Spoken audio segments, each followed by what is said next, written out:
Hi, Elizabeth.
Pat, could I make you the host for right now? We'll wait for Dan.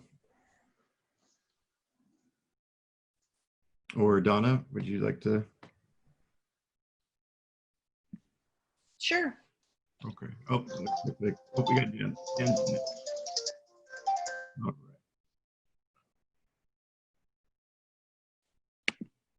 Okay. Dan, I'm going to turn it over to you now that we got everybody in here, and you can take it away. And Don, I'm going to make, oh, there you go. You're on mute still.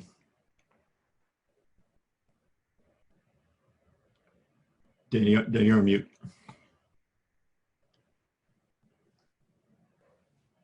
Sorry about that. Is this the youth exchange track? Yep. Yep. This should be prevent and manage risk with. That's exactly right. And I was not able to prevent the risk of getting off the wrong exit on the freeway. So I have been wandering around all over the place. So is this the full group, or have we already done breakouts? No, we haven't. We just now were able to open the room, so I had to physically manually do it as Art. It turned out I had to go switch my account to Art so we could open the room. So it wasn't entirely my fault. No, it was not your fault at all. And so we might have a few more stragglers, just as the initial confusion. Are having the same issues that I had getting in. Correct. So I think with this size group, I'm really comfortable just staying with the one sized group.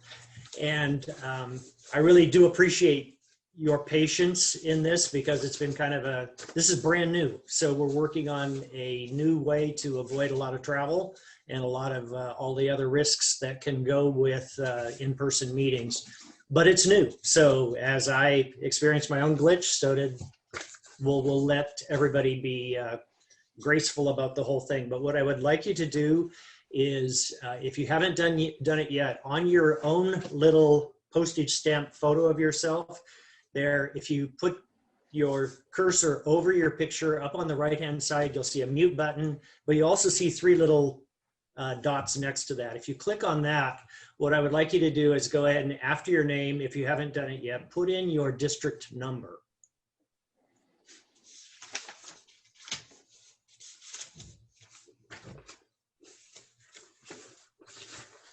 Okay, thank you. And what I would like to do next is just have everybody go around, unmute yourself, and I'm going to ask you to give your name that you want to be referred to by today, as well as one word, that either describes yourself, describes your last week. Let's just stay with those two. Either a word that describes your last week, or a word that people would look at you and say, you know, that's the word that best describes me as a person. So we'll start with Mike.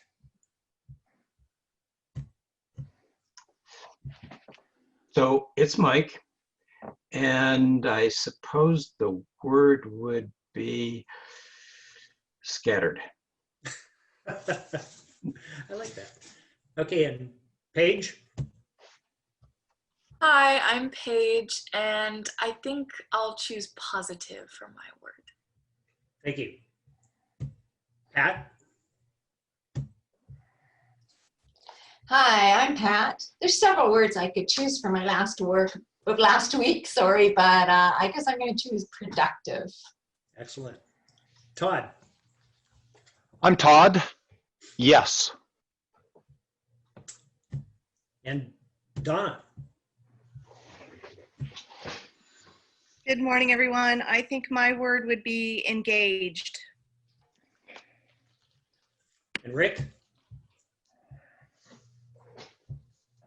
It's Rick, and I think let's do nuts. DG Brown?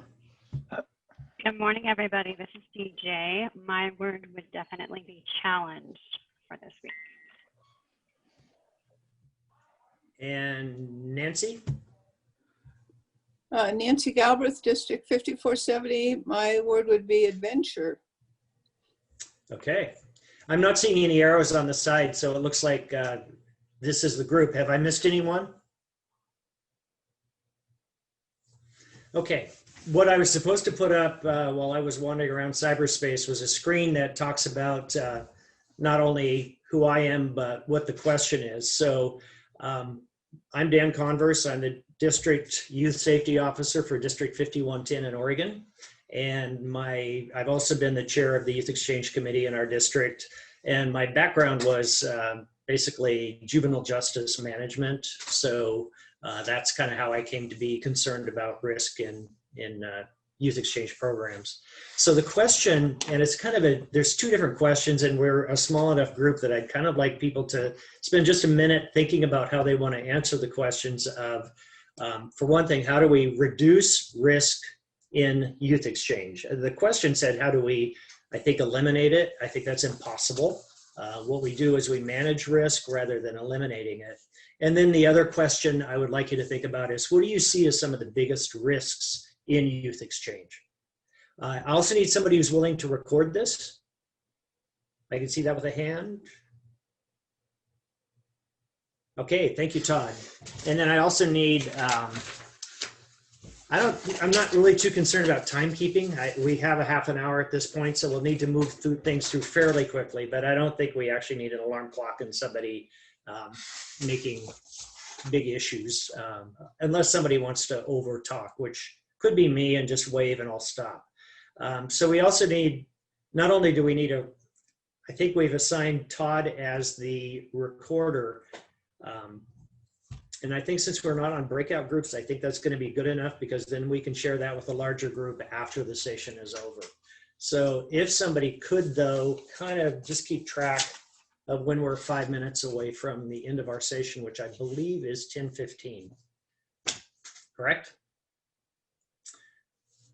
So spend a couple of minutes just thinking about your response to the question, and then we'll wander around the room again and get your responses. If you're not comfortable speaking, you're welcome to just do a chat, but I think we're a small enough group that I think we'll be okay talking, but let me know privately if you don't want to actually share.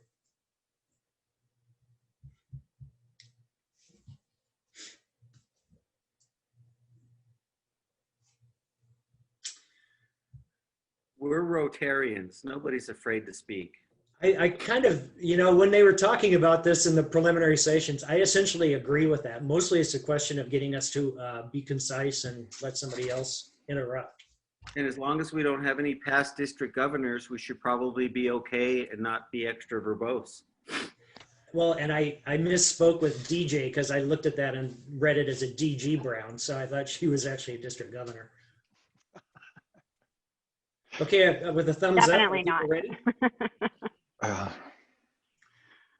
Okay, let's go ahead and start again with Mike.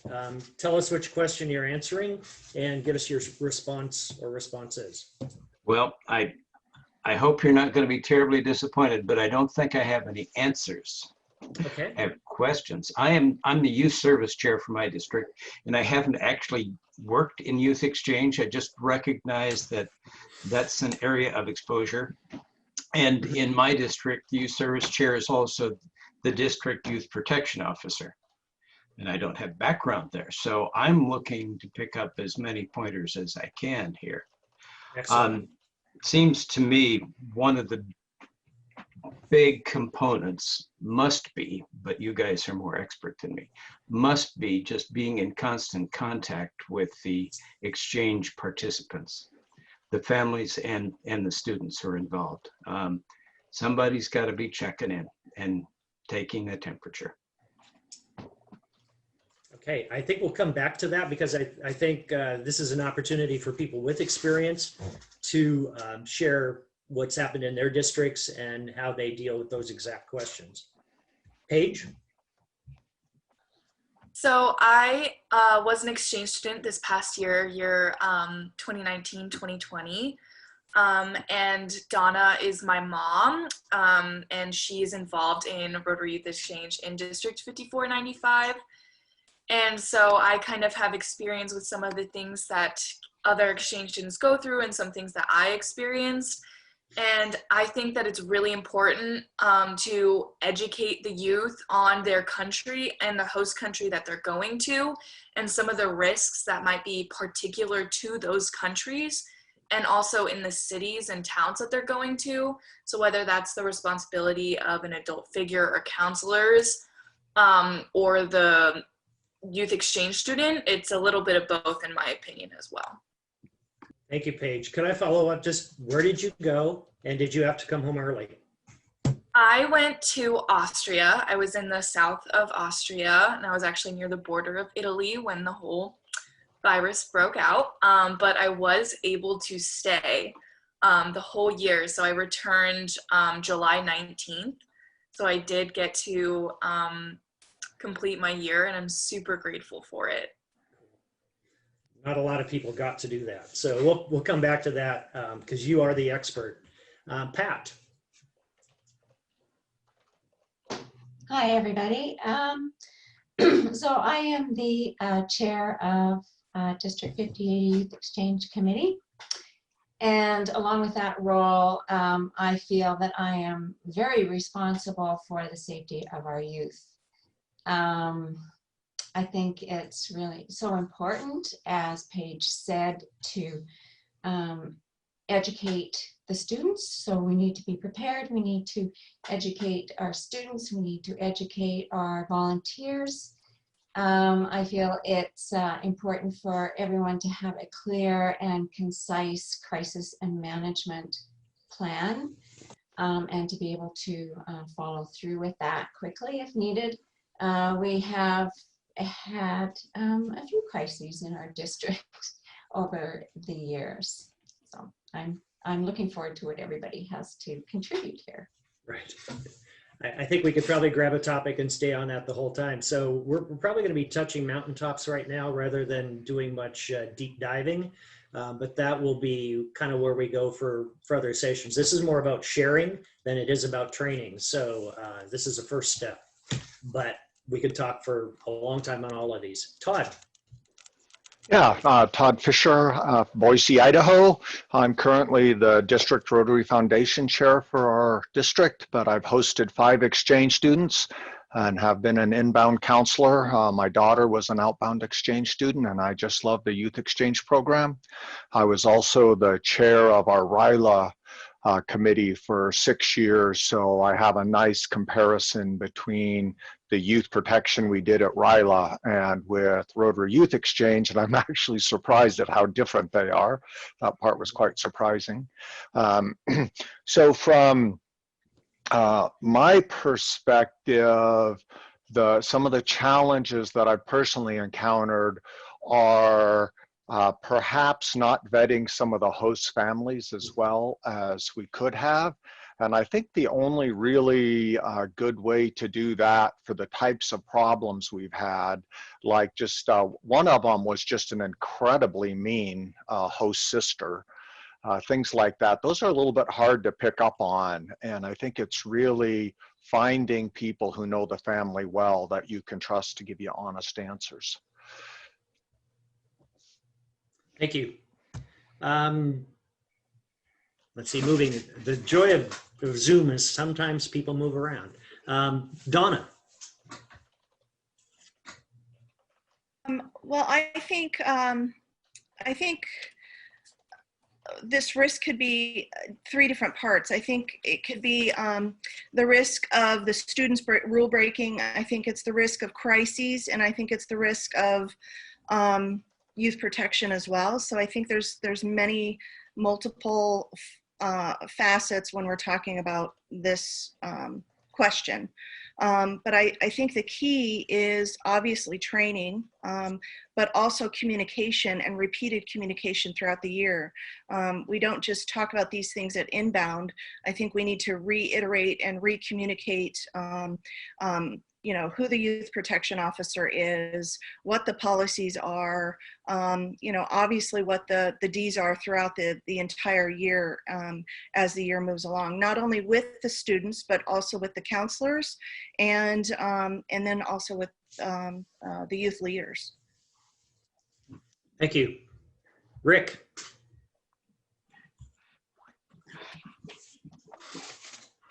All right, that was so good. I had to take notes. I think, you know, you said a key word, which was we can't eliminate it. And I think a lot of culture, a lot of individuals, a lot of people involved, especially on the youth side, think that that has to be the goal. And as you said, it can't be. I personally believe in balance. You know, I was in California and I moved away. So even my own mindset on these things have changed a little bit, because let's just face it, we have a litigious type of gene in us when we live in California. And that shouldn't be the goal of why we're trying to avert or protect risk. But it seems like that's the reason. So I think it's the key, the real key is we got to think about balance. Not ruining or eliminating or decreasing the value of an exchange. Paige, you know, said it metaphorically perfectly. She stayed, and this was one of the best experiences ever for her, and that's what typically they all say. I have never been more disappointed in Rotary International in my life than how they're dealing with youth exchange. There, I said it. You know, sorry, but you know, for the past 20 years, we've been trying to get guidance out of them, and you never get any guidance out of them because the whole world is different. And now that the whole world is different, they're putting out guidance that doesn't fit anybody, let alone everybody. So I was very upset. Okay. Okay, thanks, Rick. And we'll get back to that because it is a different year and a different life. But just so everybody gets the opportunity, DJ. No problem. DJ. Yeah, so I would echo a lot of what's already been mentioned. I'm the inbound coordinator for our district here in Colorado, Southern Colorado. I also had a daughter that went on exchange 2 years ago. So from my perspective, it's twofold. I can echo a lot of what Paige was saying from the perspective of hearing back from my daughter about what she experienced. Their host family situation, she went to the Czech Republic, was very, very different from what our expectations, especially if I had had host families here behave the way that her host families had behaved, it would be completely a no-go. So I think a lot of it is preparing those outbounders for that potential to happen, and just preparing, because we don't have control of what happens on the other side, right? But from my perspective, we've had, you know, Pat mentioned it too. We've had situations in our district, and with host families and things like that. But then, you know, people have talked about that balance. So, you know, we have students that do things or misbehave or kind of get out of line, but there is corrective action that can happen, and it's not just automatically jumping to the, well, you're going home potentially. So I think there are just a lot of risks across the board, and from my perspective, I would just like to kind of get ahead of some of that. So talking from the preventive aspect is what I would be more interested in, and what are some of those key things that you would look for? How do we do that? Is it increasing communication with our inbounders and outbounders, and then communicating in different ways? You know, we all kind of have our standard things that we've done over the years as far as the orientations go and the check-ins and all of that, but are there additional things that we can do that help us find those things that are kind of on the cusp of happening, or creating a better situation so that not only kids, the inbounds or outbounds, but the host families as well, feel like they can raise a hand and say, hey, this is a concern. And I find that my host families don't feel as comfortable, and especially with me at my level, you know, they're going to their local people, and sometimes that just isn't getting the things done. So anyway, that's kind of where I'm at. Thank you. Chris, you're late to the party like I was, because I was floating around wondering what I was doing wrong, and then apparently it wasn't me. So what we're doing right now is just around the room talking about A, what do you see as the greatest risk in youth exchange, or B, how do we manage that risk? Yes, thank you. My apologies. I was assigned tech for this session, and I didn't figure that out till just a few minutes ago because I didn't have the grid. But nevertheless, Chris Miller, 5170. I'll be honest, as a youth service chair for my club or for my district, I really don't have too much involvement with youth exchange. We have a youth exchange program chair who really does a good job, but she also kind of keeps things running with her own ship, I guess you could say, put it that way. But I will say one thing I do want to contribute. I think it was 2005 or 6 thereabouts. There was a RYE workshop in Evanston that I attended, and they happened to have. Oh, were you there as well, Todd? And they had somebody from the risk and management office from RYE present. And I remember one of the things that they said was that on permission forms, you always want to have both 2 signature lines, one for, you don't put mom and dad, but you put 2 signature lines, because I remember there was an issue in a Canadian district where there was a youth exchange person, a student who had either very serious damage or actually died. I don't remember the exact situation, but I do remember the RI legal counsel, reiterating that it's good because they were facing a lawsuit from one parent who didn't sign a permission form. Anyway, so that's the only thing I have to offer. All right, thank you. Jen. Hi, it sounds like I got in late, like it sounds like everyone did. And just don't feel bad about it, because you weren't the only one. We who were supposed to know what we were doing had exactly the same issue. I was getting into other people's sessions. It was easy to do that. I couldn't get into my own. I found myself in a marketing one, and I was like, I'm pretty sure I didn't sign up for this one. I think I did something wrong again. Yeah, so I I'm hear glad you. I'm in the right place. I'm relatively new to Rotary youth as an adult.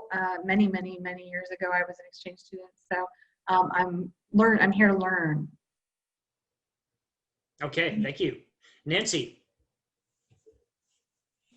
Yes, good morning. So I'm thinking some of the risk has to do with the interview and selection process that for our committee in our district, we really want to make sure that we're selecting students that will be good ambassadors. And we've had to pull some kids home because of stuff. And so we're really trying to tighten our selection process. So we're getting, excellent students that we're going to send out. Okay. So this is, I would just love to spend like 2 hours talking about all of the things you brought up, but that's not the function today. Today is just kind of to put things on the table. But in terms of risk, this year we've had 2 separate risks in our district. I'm in Southern Oregon, but our district mostly extends in Western Oregon, a little bit of Northern California. But when we think about risk, we usually think about the things that we know about: sexual abuse, physical injury, travel issues, problems with host families, and violation of the 4Ds. This year in our district, we got to deal with COVID-19. And if we were still having kids hosted, we would be looking at homeless kids right now, because 2 of our towns essentially burned up a month ago. And so that's not a risk that we really look forward to. So part of my question for discussion is, how do you look to the things that could happen? And then I think Rick also brought up a question that you may want to talk a little bit more about, is the difference between RI and individual districts and multi-districts. Because my experience is that there is a bit of a split, and they do prefer to keep the risk of lawsuits a little bit outside their doors. But having said that, I just kind of want you guys to talk a little bit about the kinds of things that you have done in your districts, whether you have an automatic vetting process that involves a lot of computer generated background checks and reference checks, and how much you're willing to do before those are completed, if anything. And again, just open that up for discussion and maybe answer some of Mike's questions along the way. Yes, Pat. So we are a cross-border district, which encompasses the southeastern part of British Columbia, the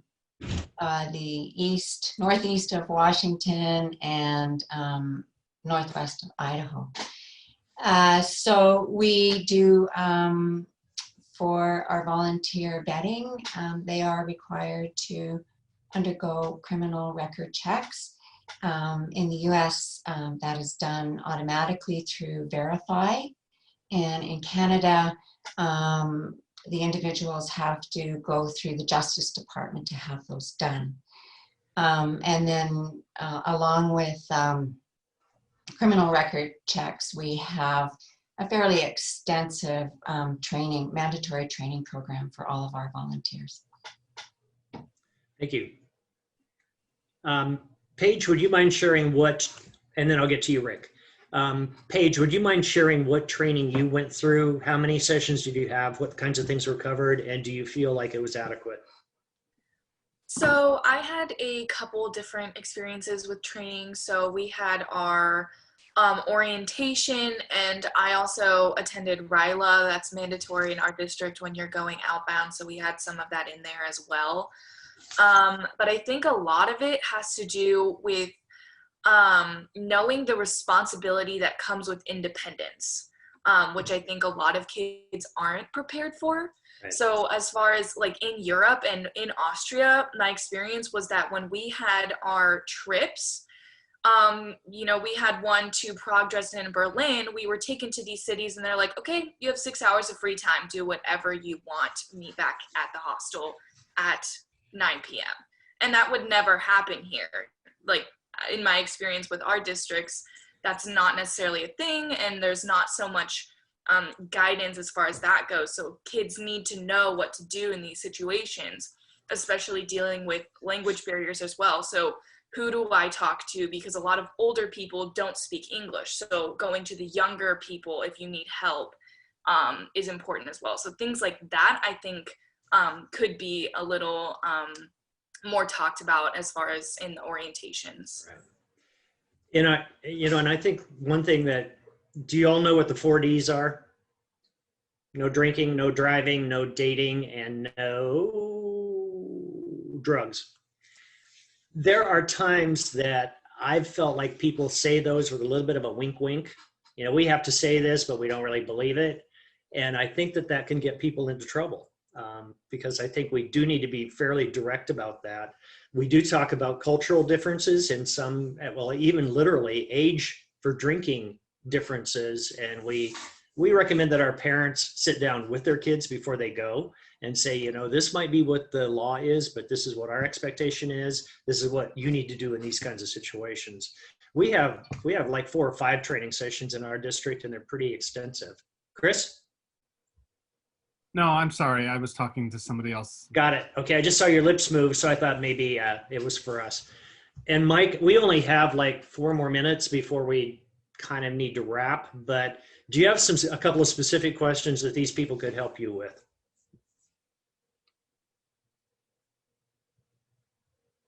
Always forget that.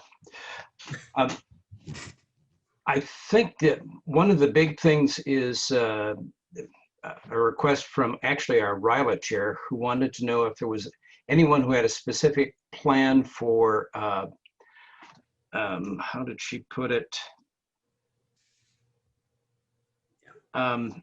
For doing background checks. And Pat, I heard you say verify, and I assume that folks know what that is. So I'll go make sure that we check on that, and if we're not using it, we'll check it out. Is there anything else that people do? Hey, Rick, did you want to answer that, or transition to a different topic? I'll do it. I'll do 6 real quick. Yes, Okay. we do full-on background checks, and we don't go past that. And you can contact me off, and I'll give you 3 options for that. And those 3 options have different options. I know it through Wessex, our multi-district. There's some Rotary discounts. IntelliCorp is who we actually use, and it's like $45 a person, so it's not too bad. Dan, I wanted to parrot what you said about the Ds. Yeah, maybe you don't personally agree with them, but you have to. And you got to put that face forward. And the way I do it is, you know, it's only 4 rules. You can handle that for a year. You can handle anything. Paige, I don't know if you agree with that or not, but you know, you can do anything for 9 months. Right. And then lastly, I wanted to say before, the crisis plan. That's something I think it's really important. A really good one has come out from Nyan. Yes. That's a good template.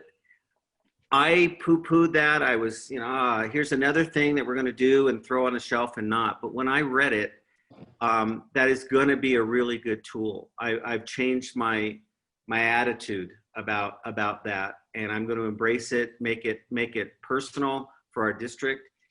There was something in there I never even considered. I don't think any of us considered how to deal with the body. Yeah. That just really opened my eyes. Yeah. So the whole plan is, I can't emphasize that enough. Embrace that and have it. And we can't do everything, but it's a great start. Yeah, and again, we are definitely minimizing risk.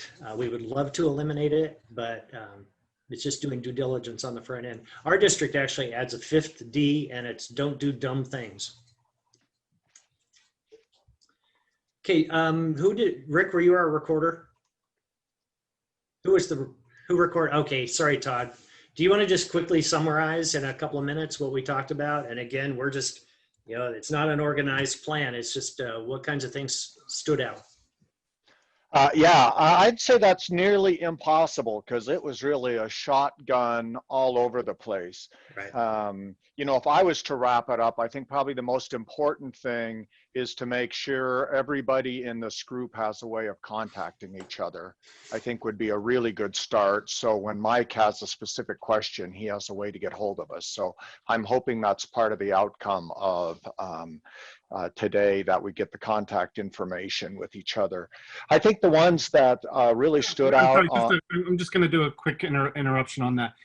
One thing, if you want to provide your name and email address in the chat, you can do so, and you can save the chat by pressing the 3 little dots, the ellipses. To do that. So if you want to share, we're not going to force anyone to share, but if you want to, you can do that and then communicate with each other. So sorry to interrupt you. Yeah, I was just going to say that too. It used to be that we were able to kind of just share all of the email addresses with everybody, but with privacy issues, that's more of an issue. But I would love to be part of that group. And if you put that in your chat, we can, you know, anybody that's in there is kind of fair game, and we'll get that out to each of you and give the opportunity to get in touch with each other. Because there are a lot of, we could spend hours on this very subject.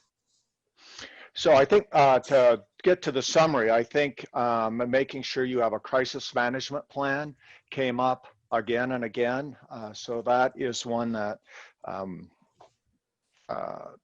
is important. And then I think training of all people involved with the youth exchange program and sending them updates and reminders so that we're all current and we're all on the same page and we keep youth protection in the forefront. And I'll paste my detailed notes in the chat as well so they get saved. I appreciate you doing that. Chris, is the schedule still the same? Are we? We have 2 minutes. Yeah, so the schedule the session goes until 10:20. The next one starts at 10:25. Okay. And so, I mean, it shouldn't take more than 30, 40, or 45 seconds to click on another link. So or 15 minutes that it took me to get in. Yeah, we can go over for a few more minutes if Okay. anyone has any pertinent information. All right. Paige, would you share your most memorable moment of exchange with us? I think it would, every city that I went to, just standing in the middle of it and looking around and just being like, wow, this is my life. It's just kind of, it hits you at different moments. And there's something that just happens every single day where you're like, this is my life right now. That's kind of crazy. And just there's just little things, whether it's new food or meeting new people, experiencing new things and new cultures and new languages. Just the whole thing is just memorable, and I have different memories and everything like that. So cool. Hey, Donna, as her mom, did you get the same kid back that you put on the plane? Absolutely not. Okay. I got a student back who learned so much over that year. She's my second one. Paige is my youngest. My other one went out 2 years ago as well, and she went to Belgium. And, I think obviously more worldly, more knowledgeable about other people, other governments. Paige got to meet the Chancellor of Austria. Her host mom was involved in local government there, and her host father was a lieutenant colonel in the Austrian military. So Paige she put herself out there though. She wanted to learn. She wanted to it wasn't just about travel for her. She wanted to find out as much as she possibly could about the country while she was there. And I think she really did it. She also made extra steps to learn the language. German is not an easy language to learn. And she mastered it, and she actually got a certificate from the government to be able to work in Austria and eventually apply for dual citizenship if she chose to do it, because she has that certificate now. So there's a lot of extra things that our outbounds can do on exchanges. Those are just some of the things that they could do if they put themselves out there. Right. Yeah, and just to add something to go do some research about, we talk about the 4 Ds, but there's also the Bs, and that has to do with things like be curious, be open, be flexible. There's 7 or 8 of them, I believe, but those are the positive things we're asking our kids to do rather than just there they are right there. Be first, be curious, be on purpose, be grateful, be of service, and be here now. All of those are, that's good advice for all of us, but it's a lot.